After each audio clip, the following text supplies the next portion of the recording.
بسم الله الرحمن الرحيم نحن نقص عليك نبأهم بالحق إنهم فتية آمنوا بربهم وزدناهم هدى সূরা কাহফ 13 আয়াত।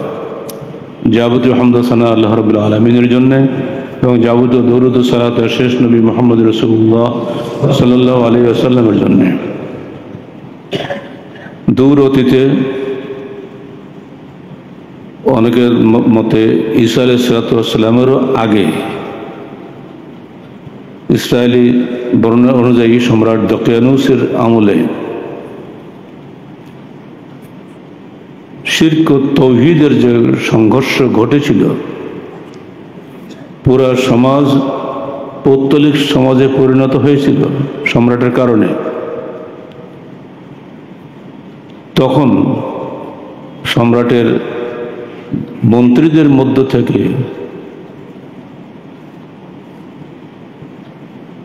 কয়েকজন যুবক ছেলে একদিন বার্ষিক সম্মেলনের চলাকালীন অবস্থা থেকে ঘুরে দাঁড়াল। একে একে একসঙ্গে সব যোগ সাজসে নয়, দাঁড়িয়ে এসে বলছে, এসব করে লাভ কি? আমাদের সম্রাট তো আমাদের সৃষ্টিকর্তা নন, বরং আমাদের সৃষ্টিকর্তা তিনি, যিনি আসমান ও জমিন সৃষ্টি করেছেন। সম্রাট তো সৃষ্টিকর্তা নন। একটা ছেলে বেরিয়ে আসলো, এক পাশে বসে গেল। পরে আরেকটা ছেলে ঠিক একই চিন্তা করে বেরিয়ে আসলো। এমনি করে করে 7 জন বলা হচ্ছে যুবক ছেলে একত্রে জমা হলো। প্রত্যেকে বললো, তুমি কি জন্য এসছো? এই জন্য আমাদের এসব ভালো লাগে না। কি সব আল্লাহর উপাসনা হবে, আল্লাহর ইবাদত করবে, সম্রাটের উপাসনা করতে হবে কেন? আমাদের মনের মধ্যে একটা বিদ্রোহ সৃষ্টি হয়েছে, সেজন্য আমরা এখানে এসছি। তো আরেকজন বলছে, আমিও তো একই কারণে এসছি। আরেকজন বললে, আমিও একই কারণে এসছি। তাদের সঙ্গে একটা কুকুর ছিল, প্রশিক্ষণপ্রাপ্ত কুকুর। ওরা নিজেরা চিন্তা করলো যে এইভাবে যদি আমরা এখানে থাকি, সম্রাটের গুপ্তচররা ধরে ফেলবে, তখন তো আমাদেরকে মারবে, আমাদেরকে বাঁচতে দিবে না। তখন তারা কি করবে? আল্লাহর পক্ষ থেকে একটা ব্যবস্থা আল্লাহ করে দিলেন। ফাদারাবনা আলা আযানিহিম ফিল কাহফি সিনিনা আদাদা। তারা একটা পাহাড়ের গুহায় আশ্রয় নিল। পাহাড়ের গুহাটা এমন উত্তরমুখী, পূর্বে পশ্চিমের সূর্য ওঠা এবং অস্ত যাওয়া সামান্য সামান্য তাপ তাদের গায়ে লাগে। আর এই কুকুরটা গুহার মুখে কুকুর যেভাবে বসে সেইভাবে বসে থাকা অবস্থাতেই থাকলো। আল্লাহ ওদেরকে ওখানেই মৃত্যু দান করলেন। মৃত্যু মানে জান বেরোয়নি, ঘুমিয়ে রাখলেন। চন্দ্রবর্ষ হিসেবে 309 বছর, সৌরবর্ষ হিসেবে 300 বছর, ওইভাবে থাকলো। মরলে তো লাশ হয়ে যাবে, পচবে, কিচ্ছু না। ওরা ঘুমন্ত মানুষ যেমন মৃত্যু বলা হয় না, ওইভাবে ওরা ঘুমন্ত থাকলো সেখানে। হঠাৎ একদিন তারা বেঁচে উঠলো। বলছে, তুমি পকেটে যে টাকা পয়সা ছিল বাজার করে নিয়ে এসো, ক্ষুধা পেয়েছে। তো কারোর সঙ্গে যেন বলতে যেও না যে আমরা কারা, বলা যায় না, কখন কোনো সমস্যা হয়ে যায়। তখন ওরা গেল বাজারে, বলে দিল যে বয়স্ক, তুমি যেন নম্রতার সাথে কাজ করো এবং তোমাদের সঙ্গে কাউকে কিছু বুঝতে না দেয়। ওয়ালিয়াতালাত্তাব ওয়ালা ইউশিরান্না বিকুম আহাদা, 19 নম্বর আয়াত। ওয়ালিয়াতালাত্তাব এই শব্দটা কোরআনের অর্ধেক। এখানে আসলে আপনাকে বুঝতে হবে কোরআনের অর্ধেক পড়া হয়ে গেল। আর এই শব্দটাই হচ্ছে ওই আসহাবে কাহাফের যুবকদের 7 জনের মধ্যে একজনকে যে পাঠানো হলো বাজার করার জন্য, তার উদ্দেশ্যে তাদের মুরব্বীর ছেলেটা উপদেশ দিল, ওয়ালিয়াতালাত্তাব, তুমি নম্রতার সাথে কাজ করো। ওয়ালা ইউশঈরান্না বিকুম আহাদা, যেন তোমাদের সম্পর্কে মানুষ বুঝতে না পারে। যদি তারা জেনে ফেলে তাহলে এর যুবকুম, তোমাদের পাথর মেরে ধ্বংস করে ফেলবে। অথবা ইউঈদুকুম ফি মিল্লাতিহিম ওয়ালান তুফলিহু ইযান আবাদা, অথবা তোমাদেরকে জোর করে আবার কাফের বানাবে, আর তোমরা কখনই আর সফলকাম হতে পারবে না। এই পর্যন্ত শেষ। তখন লোকেরা পিছু এসে গেল, কিন্তু আল্লাহ তাদেরকে এমন করে বাঁচালেন যে ওরা দেখতে পায়নি। পিছিয়ে পিছিয়ে এসেছে, কিন্তু ওরা গুহার মধ্যে ঢুকেছে, দেখতে পায়নি কোন দিকে গেল। গুহার সব তাকে খুব দেখলো, কিন্তু না, যাকে পায়নি। তো তাদের মধ্যে কেউ কেউ প্রশ্ন করলো যে আচ্ছা এখন এই গুহাটা বন্ধ করে দাও, যেন ওরা বেরোতে না পারে।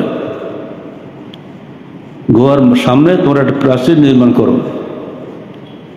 আর একদল বলল যে ওখানে তো একটা মসজিদ বানিয়ে দাও। এই পর্যন্ত ঘটনা শেষ করে দিল।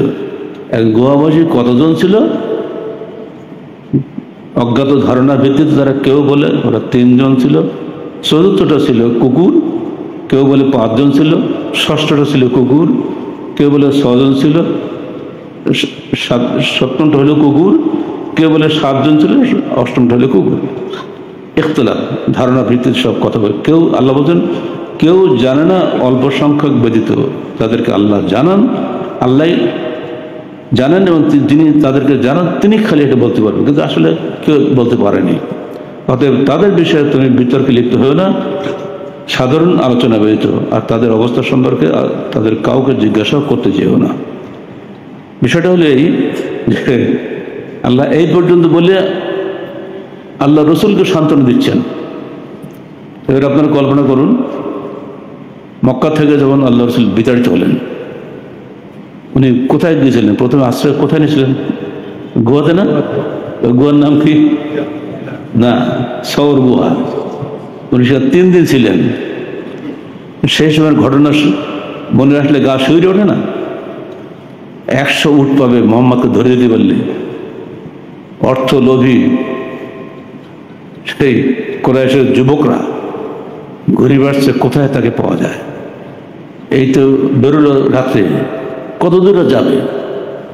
ধারণার ভিত্তিতে আশপাশে যত পাহাড় আছে সব ঘুরেছে। সওর গিরি গুহায় এসেছে, পা দেখা যাচ্ছে।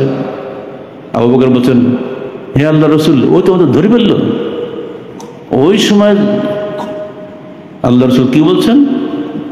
লা তাহজান ইন্নাল্লাহা মা'ানা, তুমি চিন্তা করো না, আল্লাহ আমাদের সাথে আছেন।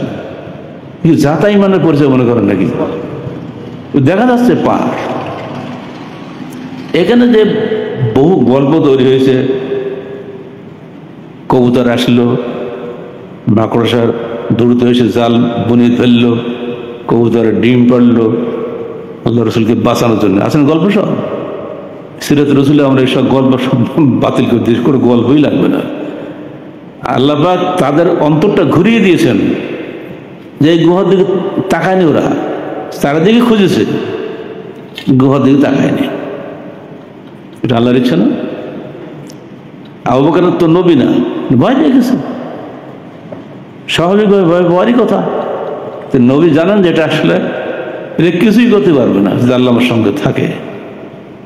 দূর হতে যে গুহার মধ্যে আল্লাহ পাক 300 বছর বাঁচিয়ে রাখতে পারে তার ইমানদার কয়েকজন যুবককে, আজকে আল্লাহ আমাকে বাঁচাতে পারে না? তো এই আয়াত বা এই সূরাটা নাজিল করেছিলেন আল্লাহ পাক তার নবীকে সান্ত্বনা দেওয়ার জন্য। বরং আমরা মনে করি ওই যুবকদের চাইতে, আসহাবে কাহফের যুবকদের চাইতে এই সওর গিরি গুহার এই 2 জন মানুষের ঈমান আরো জোরালো ছিল বলেই দায়িত্বহীনভাবে তিনি বলে দিলেন, লা তাহজান ইন্নাল্লাহা মা'ানা, চিন্তিত হয়ে না, আল্লাহ আমাদের সঙ্গে আছেন। প্রত্যেক মুসলমানের মধ্যে আল্লাহর প্রতি ভরসা এইভাবে যখন এসে যায়, তখন তাদের আসল ঈমানের বিষয়টা বুঝতে পারা যায়। আর এই ঈমানের প্রতি আল্লাহ পাক তার রাসূলের মাধ্যমে মানুষকে দাওয়াত দিয়েছেন। বিদায় হাজার ভাষণে, আইয়ামে তাশরিকের 2য় দিনের ভাষণ, জনগণের উদ্দেশ্যে আল্লাহর রাসূল কি বললেন? ইয়া আইয়ুহান নাস ইন্না রাব্বাকুম ওয়াহিদ ইন্না আবাকুম ওয়াহিদ লা ফাদলা লি আরাবিয়্যিন আলা আজামিয়্যিন ওয়ালা লি আজামিয়্যিন আলা আরাবিয়্যিন কুল্লুকুম মিন আদম ওয়া কুল্লু আদম মিন তুরাব। তারপরে আয়াতটা বললেন ইন্না আকরামাকুম ইনদাল্লাহি আতকাকুম, সূরা হুজুরাত 13 আয়াত। হে জনগণ, নিশ্চয়ই তোমাদের সৃষ্টিকর্তা একজন, নিশ্চয়ই তোমাদের পিতা আদম একজন। তোমাদের মধ্যে আরবি এবং আজমি, আজমি এবং আরবি, লাল এবং কালো, কালো এবং লালে কোনো ভেদাভেদ নাই, ইল্লা বিত তাকওয়া, তাকওয়া ব্যতীত বলেই কোরআন থেকে উনি দলিল দিলেন ইন্না আকরামাকুম ইনদাল্লাহি আতকাকুম, তোমাদের মধ্যে সবচেয়ে সম্মানিত সেই ব্যক্তি যে সবচেয়ে বেশি আল্লাহ ভীরু। অর্থাৎ আল্লাহ ভীরু তো আমরা সবাই দাবি করি, কিন্তু আল্লাহ করে ভরসা খুব কম লোকই করি। বিপদে পড়লে হাওয়া লেগে যায় না? হাসপাতালে কোয়ার্টারে পাল্টাতে ঠিক ঠিক নেই, রাজশাহী হলে ঢাকা চলো, ঢাকা হলে বেঙ্গালোর চলো, দেবশাটিকা চলো, এই যে শুরু হয়ে যায় পাগলের মতো, এটা স্বাভাবিক, এটা মানুষ করে এগুলা। কিন্তু ভরসা যেন সেখানে হালকা না হয়ে যায়। আল্লাহর উপরে পূর্ণ তাওয়াক্কুল করতে পারলেই আল্লাহর পক্ষ থেকে সাহায্য নেমে আসে। ইতিহাসের এবং হাদিসে এগুলো এসেছে। এমন থেকে একদল লোক বেরোলো, আমরা হজ করতে যাব, আল্লাহর উপরে ভরসা করি, পায়ে হেঁটে। ওরা পৌঁছে গেছে। ওমর ফারুক বলছে, কি ব্যাপার তোমাদের, কি হয়েছে? আমরা মুতাওয়াক্কিল, আল্লাহ তাওয়াক্কুলকারী। এটা কি তাওয়াক্কুল? তো আল্লাহ নবী উঠে চড়তেন না, ঘোড়া চড়তেন না, হেঁটে আসতেন মদিনা থেকে মক্কায়। কিন্তু ওরা এগুলো শুনতেই চায় না। আজকে বাংলাদেশেও কিছু ছেলেকে আমরা দেখছি, মাঝে মধ্যে আসে, হুন্ডা রেডি করেছে, আমরা হজে যাব, 7টা দেশ পার হবো, হুন্ডা চালাই চলে যাবো। অনেকে তাদেরকে ফুলের শুভেচ্ছা দেয় রাস্তাঘাটে, অনেকে বাইসাইকেলে যাওয়ার ঘোষণা দেয়। এগুলো ছেলেরা যেন করো না, যৌবনের জোশ অনেক সময় এগুলো মানুষকে প্রলুব্ধ করে। আল্লাহ নবী পায়ে হেঁটে কত দূর গিয়েছেন, আমার কেন পারবো না? আরে বাবা, যে যুগে যে যানবাহন তুই করবো, তুই চেষ্টা করবো, তার মধ্যে এটা না যে তোমাকে পায়ে হেঁটে যেতেই হবে। বরং আল্লাহ নবী নিজে যুদ্ধ করেছেন বদর যুদ্ধে, সেখানে মিকদাদ ইবনে আসওয়াদ আল আমিরি, তিনি নিজে ছিলেন ঘোড়সওয়ার। সমস্ত সাহাবী ছিলেন পদব্রজে, মাত্র 7 জন ছিলেন ঘোড়সওয়ার, তার মধ্যে একজন ছিলেন মিকদাদ ইবনে আসওয়াদ আল আমিরি। তাহলে মাত্র 7 জন লোক ঘোড়সওয়ার, বাকি সবাই ছিলেন পায়ে। তাবুক যুদ্ধ যাচ্ছেন একটা উঠে 18 জন বাড়ি বাড়ি, যার জন পালা আসে তখন সেই পালায় উটের পিঠে বসেন। আল্লাহ নবীর সঙ্গে উনি সবসময় একজন করে নিতেন, কখন ওনার পালে উনি একটু হাঁটতেন। এইভাবে তাদের জীবন কেটেছে। 11 মাস যাওয়া 4টি কথা মনে করেন, প্রচন্ড গরম দিতে। তো এরা জোশ, এই জন্য প্রবাদ আছে, স্বভাব স্বভাবত মিনাল জুনুন, যৌবন কালটাই এক ধরনের পাগলামি। এই পাগলামির চিন্তা যেন কারোর মধ্যে না আসে। কোরআনের ভাষা মানে সাতাইলাইকুম সাবিলা, যার সামর্থ্য আছে মক্কা পর্যন্ত যাবার সে যাবে। সামর্থ্য যে কোনো ধরনের সামর্থ্য, সে যুগে ছিল উট আর ঘোড়া, এ যুগে হয়েছে তার বিমান। 2 দিন পরে হয়তো কঙ্কট চলে আসবে, ঢাকাতে উঠবে, চোখের পলে চলে যাবে যোদ্ধায়, সময় লাগবে না, এখন তো 5.5 ঘন্টা লাগে। কল্পনা করতাম না আমরা। আমাদের মামুরা, আমার মামু 3 বার হজ করেছে, প্রত্যেকবার যাওয়ার সময় কান্নাকাটি পড়ে যেতে বাড়িতে, সারা গ্রামের লোক জমা হইতো, চিরদিনের মতো বিদায়। হজ মানেই মৌত, ও গেল যাবে তার ফিরবে না। আমার ভগ্নিবধূ গেলেন, স্কুল হেডমাস্টার, প্রায় 3.5 মাইল পায়ে হেঁটে হাঁটলো, গ্রামের লোক সব, আশপাশে আরও বহু লোক, আমি নিজে তার মধ্যে একজন। এই বাসে ওঠা পর্যন্ত পুরো রাস্তা হেঁটে হাঁটলাম তার সঙ্গে, আর সবার চোখে পানি। এই স্যার চলে যাচ্ছে, উনি স্কুল হেডমাস্টার তো, আর ফিরবে না। তখন হজ মানেই ছিল আর ফিরবে না। এখন কিন্তু মনে আছে নাকি? এখন তো হজ পিকনিক সেই আগে যাওয়া যায়, 5.5 ঘন্টার ব্যাপার হলো। দিন দিন এটা কম বেশি হবে, কিন্তু এক কথা হলো যার ওখানে যাওয়ার সামর্থ্য আছে যেভাবে যাবেন সেভাবে যান, কিন্তু হজটা ঠিক মতো করবেন। হজের সময় যে গেলে মারামারি করার ঝগড়া ফেসাদ করবেন, হজ দিতে হবে না। এই জন্য হাদিসে মাত্র দুটো শব্দ এসছে, ফলাম ইয়ারফুস ফলাম ইয়াসখাব। হজে গিয়ে কোনো বেহায়াপনা কথা বলবে না এবং ঝগড়া বিবাদ করবে না, এই দুটি মানুষ বেশি করে। হজ তো 1-2-3-4 দিন যাবে, খুব সংক্ষিপ্ত হজ করলেও 6 দিন মাঝে হজ শেষ। আর বাকি 2.5 মাস 1 মাস 1.5 মাস ধরে কি করবে? খালি হইচি লাগাবে, যত রাজনীতি সব করবে, কাজ কিছু নেই। হাজী সাহেবদের এই ব্যাপারে সাবধান হওয়া দরকার। যারা হজ খাওয়ালে চালান খুবই সাবধান থাকেন। অধিকাংশ লোকেরই হজ আনে, এই হাদিসগুলো তাদের শোনানো দরকার। যদি ইবাদত না থাকে তো হজ কি হবে? যেটা বলছিলাম, এই যুবকদের মাধ্যমে সেদিন তাদের সেই দকিয়ানুস সম্রাটের আমলে যে তৌহিদের ঝান্ডা উঠেছিল, যার ফলে পুরা সমাজ পরিবর্তন হয়ে গেছিল। আজও যদি যুবশক্তি আল্লাহর পথে পরিচালিত হয়, তাদের মধ্যে পুরা সমাজ পরিবর্তন হওয়া সম্ভব। এটা বলার উদ্দেশ্যে কিন্তু সূরা কাহাফটা আমাদের খুবই শিক্ষণীয় সূরা। আমাদের বইগুলোতে দেখে নেবেন, বিস্তারিত ব্যাখ্যা আমরা সেখানে করেছি। আজকের বাংলাদেশে যে বিশাল পরিবর্তনটা হলো, এর কি যুবকদের মাধ্যমে হয়নি? এই অস্বীকার কোন কায়দা আছে?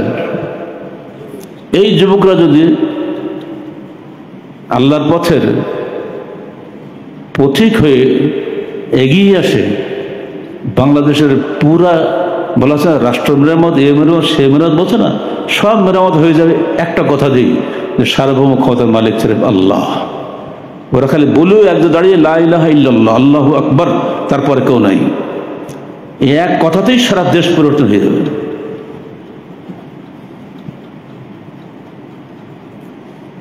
ওই যুবশক্তি আসুক দেশে, আমরা সেই কামনা করি আল্লাহর কাছে। আল্লাহ তুমি এমন যুবশক্তি দাও আসহাবে কাহাফের যুবকদের মতো, এবং আল্লাহ রাসূলের সঙ্গে থাকা আবু বকরের মতো যুবকদের মতো আবার তো বাংলা জমিনকে পরিবর্তন করে দাও যুবকদের মাধ্যমে। বার্ধক্যের বয়স বিপ্লবের বয়স নয়। কিছু কিছু লোক আছে যাদেরকে আল্লাহ তাজা রাখেন অন্তরটা, দেহ হয়তো দুর্বল হয়ে যায়, তাদের মধ্যে অনেক কিছু আল্লাহ পাক করে নেন, যার বহু প্রমাণ ইসলামের ইতিহাসেই আছে, অন্য জায়গায় যাওয়ার দরকার নেই।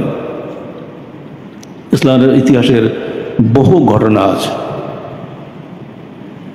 আমাদের সিরাত রাসূল বইটা আমি বারবার পড়তে বলি, ওই জন্য আল্লাহ রসুলের জীবনটাই আমাদের জীবন হওয়া উচিত নাকি? মুসলমানের জীবনটা রসুলের জীবনের সঙ্গে মেলানো উচিত। তার জীবনে কি কি হয়েছে, তিনি কিভাবে কিভাবে কোথায় কোন অবস্থা কোন কাজ করেছেন, এগুলো আমাদের প্রত্যেকের জানা উচিত, ভালোভাবে জানা দরকার। মদিনায় 10 বছর ছিলেন, তো 781 দিন তিনি যুদ্ধের ময়দানে ছিলেন। 781 দিন মানে 2 বছর বেশি না। তার জীবনে কোনো শান্তি ছিল? শিরক বেদাতের সরাসরি দেখে যারা চুপ করে থাকে, তাদের মধ্যে ঈমানের জাজবা নেই। শিরকও থাকবে, তাওহীদও থাকবে, এটা স্বাভাবিক, কিন্তু শিরকের বিরুদ্ধে আপনার মধ্যে একটা আপোষহীন ঘৃণা থাকতে হবে। এই লোকটা শিরক করছে তো জাহান্নামে চলে যাচ্ছে। আপনার সন্তানকে যদি আগুনে ফেলে দেওয়া যায়, এটা একটা হাদিস আসছে। একজন মহিলা আল্লাহ নবীর কাছে আসছেন দিন শেখার জন্য, চলে যাচ্ছে। তো আল্লাহ নবী বললেন, দেখো তো এই মহিলাকে বলো তোমার ছেলেটাকে আগুনে ফেলতে রাজি হবে কি? তো না, সে কোশ্চিনও রাজি হবে না। নিজের জীবন দিয়ে কিন্তু সন্তানকে আগুনে ফেলে দেবে, এরকম মা পৃথিবীতে নাই। মনে রেখে তো, ওই মহিলা তার সন্তানকে যত বেশি ভালোবাসে, আল্লাহ তার বান্দাকে তার চেয়ে অনেক গুণ বেশি ভালোবাসেন। তিনি কখনোই তার সন্তানকে জাহান্নামে ফেলতে চান না বান্দাকে। কিন্তু বান্দা যদি এমন কাজ করে যে বিচারের তাকে অবশ্যই জাহান্নামে দিতে হয়, সেজন্য আল্লাহ ন্যায় বিচারক বলেই তাদেরকে জাহান্নামে দেন। এরপরও মনে রেখো, দুনিয়াতে তিনি তার 100 ভাগের 1 ভাগ মাত্র রহমত বিতরণ করেছেন। কিয়ামতের দিন আরো 99 ভাগ তিনি রহমত মানুষের মধ্যে বিতরণ করে দিবে। তার রহমত শেষ হয়নি। অসাত রহমত আল্লাহ গজবি, আমার ক্রোধের উপরে আমার রহমত জয়লাভ করেছে সবসময়। আমরা শিরকের সঙ্গে আপোষ করব না, কিন্তু শিরকের বিরুদ্ধে তৌহিদের ঝান্ডাকে সবসময় উড্ডীন রাখবো। কোন অবস্থায় তৌহিদকে, রিসালাতকে, আখিরাতকে বাদ দিয়ে দুনিয়াবি কোনো স্বার্থকে অগ্রাধিকার দিতে পারি না। এই আকীদা যদি মজবুত থাকে তাহলে নিজের পরিবারে, নিজের সমাজে, যেখানে আপনি বসবাস করবেন না কেন সেখানে দুনিয়া আপনার অনুগত থাকবে। আল্লাহ রসুলের একজন গোলাম ছিল, নাম তার সফিনা। জিহাদের কাফেলা এগিয়ে যাচ্ছে, হঠাৎ কাফেলা থেকে ওই ছেলেটা এক বিচ্ছিন্ন হয়ে গেছে, জঙ্গলের মধ্যে ঘুরে, আর রসুলকে খুঁজে পাচ্ছে না, আছে কোথায় চলে গেল খবর নেই। ইতিমধ্যে বাঘ বেরিয়েছে, ওকে হামলা করবে। বাঘ কাছে সঙ্গে সঙ্গে সবিনা বলে উঠেছে, আনা সাহাবি রাসূলুল্লাহ সাল্লাল্লাহু আলাইহি ওয়াসাল্লাম, আমি আল্লাহ রসুলের সাহাবি। তখন বাঘটা কিচ্ছু বলেনি, গায়ে এসে ঘেঁষতেছে, মুখ ঠেলা দিচ্ছে গায়ে, মানে আদর করে যেটা হয়, সম্মান করে, কথা তো বলতে পারবে না, সম্মান দেখাচ্ছে রসুলের সাহাবের দিকে। তখন বলল, ইশারায় বলে দিল, আমি আল্লাহ রসুলের সাহাবিদের যে কাফেলা গেল একটু আগে, আমি কাফেলার সন্ধান পাচ্ছি না, আমাকে একটু পথ দেখাও। বাঘেরা এই নিঃশ্বাসের খুব দূর থেকে ওরা পায়, যেন পিঁপড়ার সুগন্ধি অনেক দূর থেকে পায় না, এখানে গুড় ফেলেন, ওইখানে চলে আসে। বাঘেরা বুঝতে পারে, তো তাকে সাথে করে নিয়ে ও বেশ দূরে জঙ্গলের শেষ মাথায় গিয়ে দেখা যাচ্ছে ওই কাফেলা যাচ্ছে। তখন তাকে আদর করে সম্মান করে বেঁধে দিল। দূর অতীতে আল্লাহ রসুলের একজন সাহাবীর যদি এই মর্যাদা থাকে বাঘের কাছে, এ যুগেও যদি সত্যিকার কোনো ইমানদার থাকে, বাঘ তাকে এ যুগেও সম্মান করবে ইনশাআল্লাহ। এই ইমান আগে প্রয়োজন। এই দৃঢ় ইমান নিয়ে মানুষ চলবে, দুনিয়া আখিরাতে সে বিজয়ী হবে। আর ইমান যদি দুর্বল হয় তাহলে দুনিয়াবে লোভ যদি বড় হয়ে দেখা দেয়, ইহকাল পরকাল সব শেষ হয়ে যাবে। এই জন্য আল্লাহ পাক সূরা কাহফের মধ্যে ইন্নাহুম ফিতয়াতুন, তারা কয়েকজন মাত্র যুবক ছিল। ভাষাটাকে ইন্নাহুম ফিতয়াতুন আমানু বিরাব্বিহিম, মাত্র কয়েকজন যুবক, তারা আল্লাহ তাদের প্রতিপালকের উপরে ঈমান এনেছিল। এই কয়েকজন যুবক দিয়ে একটা রাষ্ট্র পরিবর্তন হয়ে গেছে সেদিন। ঠিক একইভাবে হয়েছিল জালুতের মাধ্যমে, অর্থাৎ দাউদ আলাইহিস সালাম নামে। দাউদ তো নবী, আমরা সবাই জানি। নবী ওর আগে বাচ্চাবেলা উনি কি করেছিলেন ইতিহাস তো আমরা অনেকে জানি না। এখনো যারা জর্ডান, এখন তো প্রায় আপনার ফিলিস্তিনের গল্প শুনছেন না, ফিলিস্তিন এবং জর্ডানের মাঝখানে নদী আছে, নাহরে শরিয়া বলা হয়। এই নদী পার হওয়ার সময় সেনাপতি তালুত বললেন, তোমরা এই নদী পার হবে, কিন্তু পানি নিতান্ত খেতে গেলে এক ঢোক পানি খাবা, বেশি খেলে আমার সঙ্গে থাকতে পারবে না। ইসরায়েলি বিবরণ অনুযায়ী ৮০,০০০ সৈন্য, জালুতের বিরুদ্ধে লড়াই হবে। তৎকালীন সময়ে আমালেকের সম্রাট, ফিলিস্তিনের সম্রাট ওপারে চলে গেছে, পানি যে যা পারে খাইছে। ওরা পর বলছে, তালুত আসছে, আমাদের দ্বারা যুদ্ধ হবে না, পানি বেশি খেয়ে ফেলেছে, এখন ঘুম আসতেছে। ৩০০ জনের কিছু বেশি, তারা ঠিক এক ঢোকে খেয়েছিল অথবা খায়নি। তালুত তাদেরকে নিয়ে এগিয়ে চললেন। ছোট্ট ছেলে দাউদ এসে বলছে, আমিও যুদ্ধ করব। বাবা, তুমি ছোট্ট বাচ্চা, তুমি কি যুদ্ধ করবা? না, আমি পারি। তুমি কি পারো? তীর গুলতি। আমি তীর গুলতির নিশানা যা মারতে পারি, কেউ পারবে না। আচ্ছা মারো দেখি। বললো ঠিকই তো, আচ্ছা তুমি চলো আমার সাথে। সেনাপতি স্নেহ করে যে ছোট্ট বাচ্চা ছেলে, একা ছেড়ে দেবো, কার মায়ের বুক খালি হবে, আমার সঙ্গেই থাক। জালুত এসেছে বিশাল, একবারে হাতের মাথায় উঠে, মাথায় হেলমেটটা দিয়ে একবারে ফাঁক ফকর নেই, কিন্তু চোখটা তো ফাঁক থাকবেই। তখন তো গ্লাসের যুগ ছিল না যে সামনে ঢেকে দিবি, ওই চোখ হিসাব করে এমনভাবে তীরগুলিতে মেরে দিয়েছে, চোখ ফেড়ে মাথার ঘিলিমিলি সব শেষ, ওখানে কাঠি পড়ে গিয়ে সেনাপতি পড়লে আর কেউ থাকে, সব পালাইছে, যুদ্ধ শেষ হয়ে গেল। এইখানে আয়াত নাযিল হচ্ছে কাম মিন ফিয়াতিন কালিলাতিন গালাবাত ফিয়াতান কাসীরাতান বিইজনিল্লাহ। ইতিহাসে বহু অল্প সংখ্যক লোক বহু সংখ্যক লোকের উপরে বিজয় লাভ করেছে আল্লাহর হুকুমে। দেখা গেল ৮০,০০০-এর মধ্যে লাগে নেই, ৩০০ লোকও দরকার হয় নাই, একটা ছোট্ট ছেলের হাতে একটা দেশ বিজয় হয়ে গেল। ইতিহাস তার সাক্ষ্য, কোরআন তার সাক্ষ্য। এই একই ঘটনা ঘটল বদরের যুদ্ধের দিন। আল্লাহ রাসূল জানতেন না যে আমরা বদরের যুদ্ধের কাফেরদের সম্মুখীন হচ্ছি, এটা ওনার জানা ছিল না। হঠাৎ বিপদের মধ্যে পড়ে গেলেন। তখন আল্লাহ নবী জিজ্ঞেস করলেন, এই জাবেরকে, দেখো তো আমরা কয়জন? উনি গুনে গেতে বললেন যে ৩০০, একটু বেশি, ৩১৪, বায়াকের রাতে ১৫ পর্যন্ত আসছে। তখন আল্লাহ নবী বললেন, ও হো, তালুতেরও তো সৈন্যের সঙ্গে এই কয়জনই ছিল। উনি কিন্তু হিসাব ধরেছেন কোথায়? তালুত যদি ৮০,০০০-এর মধ্যে ৩০০ নিয়ে জয়লাভ করতে পারে, তা আমিও বদরের যুদ্ধের দিন ইনশাল্লাহ আমরাও জয়লাভ করবো। ঠিক সেটাকে হয়নি বাস্তবে? এটাই হলো ইতিহাস। ইমানের জজবা সবচেয়ে বড় জিনিস। যে ইমান কোনো দুনিয়ার দিকে তাকায় না। যুদ্ধ শুরু হয়েছে, ইমামের হুমাম খেজুর খাচ্ছে, বাহ বাহ বাহ, ধ্যাত ধ্যাত বললাম আমরা। কি হয়েছে? আল্লাহ রাসূল জিজ্ঞেস করে, করছে কেন?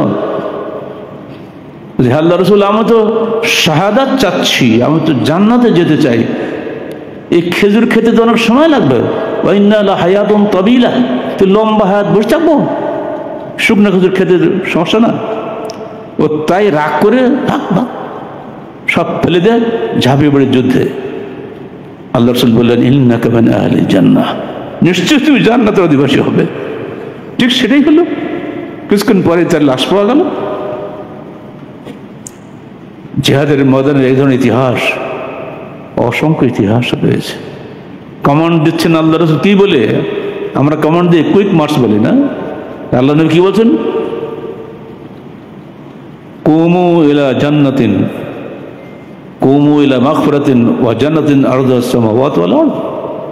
তোমরা দাঁড়িয়ে যাও আল্লাহর ক্ষমার দিকে এবং জান্নাতের দিকে, যার প্রশস্ততা আসমান জমিন পরিব্যাপ্ত। অন্য কিছু না। কুমু ইলা মাগফিরাতিন, তোমরা আল্লাহর ক্ষমার দিকে এগিয়ে যাও। মানে এই যে তোমার সামনে যে ময়দান, এখানে ইসলাম জিতলে ইসলাম টিকে থাকবে, আর নইলে আজকেই ইসলামের বিজয় বন্ধ হয়ে যাবে। তাই তোমরা মাগফিরাতের জন্য এবং জান্নাতের জন্য দাঁড়িয়ে যাও। কি জাতাবার মনে করেন নাকি? দুনিয়াবি কোনো স্বার্থে কোনো যুদ্ধ, জিহাদ, প্রচেষ্টা কিছুই নাই। যা কিছুই হবে মুসলমান করবে সেটা পরকালীন স্বার্থে। এই পরকালীন ত্যাগের স্বার্থে যদি কিছু সংখ্যক যুবকও এগিয়ে আসে, তাদের মধ্যে সমাজ পরিবর্তন করা সম্ভব। আর ওই অসম্ভবকে সম্ভব করাই মাত্র যৌবনের মাধ্যমে আল্লাহ পাক চেয়েছেন। দূর অতীতে আসহাবে কাহফের কয়েকজন যুবকের মাধ্যমে এবং তার নিজের জীবনে বদরের যুদ্ধের মাধ্যমে তিনি দেখিয়ে দিয়ে গেছেন যে তরুণ যুবকদের মাধ্যমে কিভাবে সমাজ পরিবর্তন হয়ে গেছে। এই বদরের যুদ্ধ ছিল মাইল ফলক। ওই দিন তিনি জিততে না পারতেন, ইসলাম থাকতো না। আল্লাহ নবী ওই দিন কি দোয়া করছেন পাহাড়ের উপর বসে? ইয়া আল্লাহ ইল্লাম তাওবাত হাদিল ইসাবা লা তাওবাত ফিল আরদ।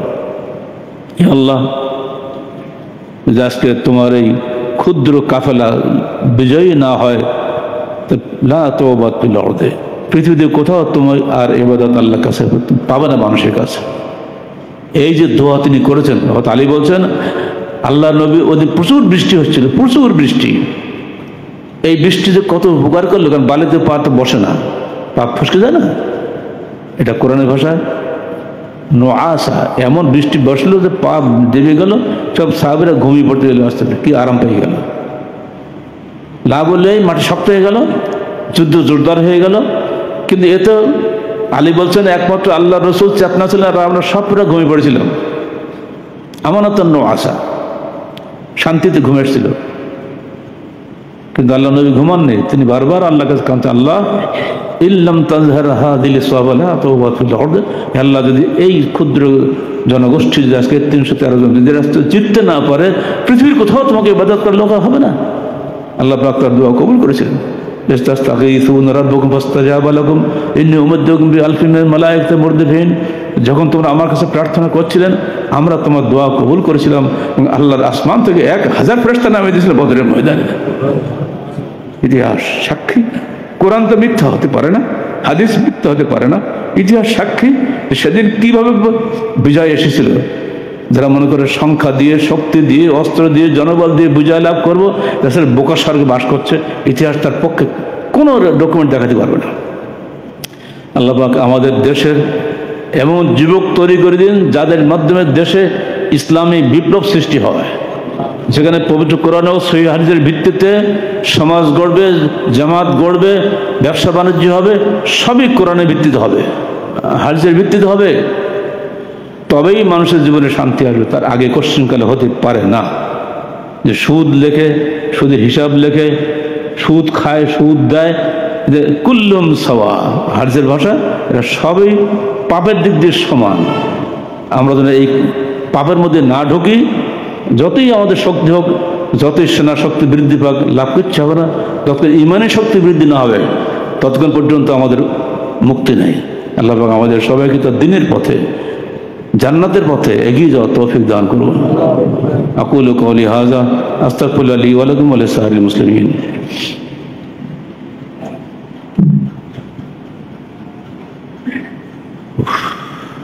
আলহামদুলিল্লাহ আলহামদুলিল্লাহ নাহমাদুহু ওয়া নাস্তাঈনুহু ওয়া নাস্তাগফিরুহু ওয়া নু'মিনু বিহি ওয়া নাতাওয়াক্কালু আলাইহি ওয়া নাউযু বিল্লাহি মিন শুরুরি আনফুসিনা ওয়া মিন সাইয়্যাতি আ'মালিনা। মান ইয়াহদিহিল্লাহু ফালা মুদিল্লা লাহু ওয়া মান ইউদ্লিল ফালা হাদিয়া লাহু ওয়া নাশহাদু আন লা ইলাহা ইল্লাল্লাহু ওয়াহদাহু লা শারীকা লাহু ওয়া নাশহাদু আন্না মুহাম্মাদান আবদুহু ওয়া রাসূলুহু।